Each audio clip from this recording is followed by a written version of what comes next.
AP CM చంద్రబాబుకు బాగా కష్టపడి పనిచేస్తాడని పేరుంది. దీంతో పాటు ఆయన ప్రతి విషయానికి క్రెడిట్ తీసుకుంటారన్న చెడ్డ పేరు కూడా ఉంది. అన్నీ తానే చేశానని, తన వల్లే అంతా జరిగిపోయిందంటూ ఆయన పదే పదే చెప్పడం కూడా ఈ వాదనకు బలం చేకూరుస్తుంది. చంద్రబాబు ఇలాంటి మనస్తత్వంపై గతంలో చాలా సటైర్లు పడ్డాయి. నేనే అంతా నేనే, నా వల్లే అనే క్యాప్షన్లతో సోషల్ మీడియాలో చాలా పోస్టులు కూడా వచ్చాయి. అయితే చంద్రబాబు ఈ నైజాన్ని ప్రతిపక్ష నేత జగన్ ఒక్క ముక్కలో సింపుల్గా చెప్పేశారు. తాను గెలిస్తే చంద్రబాబు నాయుడు గొప్పలు చెప్పుకుంటారని, ఓటమి పాలైతే ఆ నెపాన్ని ఇతరులపైకి నెట్టే ప్రయత్నం చేస్తాడని జగన్ విశ్లేషించారు. ఇందుకు జగన్ చెప్పిన కొన్ని ఉదాహరణలు భలే నవ్వు తెప్పించేలాగా ఉన్నాయి.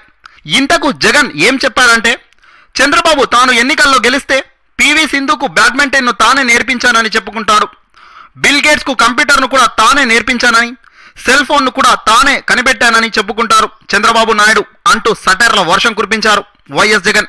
పివి సింధు ఆటలో గెలిస్తే తానే నేర్పానని అంటారని, ఒకవేళ ఓడిపోతే మాత్రం కోచ్ తప్పిదమని అతడిపై నెట్టే ప్రయత్నం చేసేస్తాడు. బిల్ గేట్స్ కంప్యూటర్ బటన్ సరిగ్గా నొక్కని కారణంగానే కంప్యూటర్ సరిగ్గా పనిచేయలేదని చంద్రబాబు తప్పించుకుంటాడని జగన్ ఎద్దేవా చేశారు. తాను ఓటమి పాలయ్యే అవకాశం ఉందని చంద్రబాబుకు స్పష్టంగా తెలిసిపోయింది. అందుకే ఈవీఎంలపై నెపాన్ని నెట్టే ప్రయత్నం చేస్తున్నారని వైఎస్ జగన్ మండిపడ్డారు. జగన్ చెప్పిన ఈ ఉదాహరణకు అక్కడున్న ప్రెస్ మీట్ సభ్యులు, జగన్ కార్యకర్తలు విరగబడి నవ్వారు. ఇదిలా ఉండగా 2014 ఎన్నికల్లో ఈవీఎంలు బాగా పనిచేశాయి, ఎందుకంటే అప్పుడు చంద్రబాబు నాయుడు గెలిచాడు కదా అంటూ జగన్ అదిరిపోయే వ్యాఖ్యలు చేశారు. చీచీ, అసలు నీది ఓ బుద్ధేనా అంటూ చంద్రబాబుపై సీరియస్ అయిపోయారు జగన్. నిజానికి 2014లో ఈవీఎంలు మాత్రమే ఉన్నాయి. అప్పట్లో ఈవీ ప్యాడ్లు లేవు. అంటే మన ఓటు ఎవరికి వేశామన్నది ఆ దేవుడికే తెలియాలి.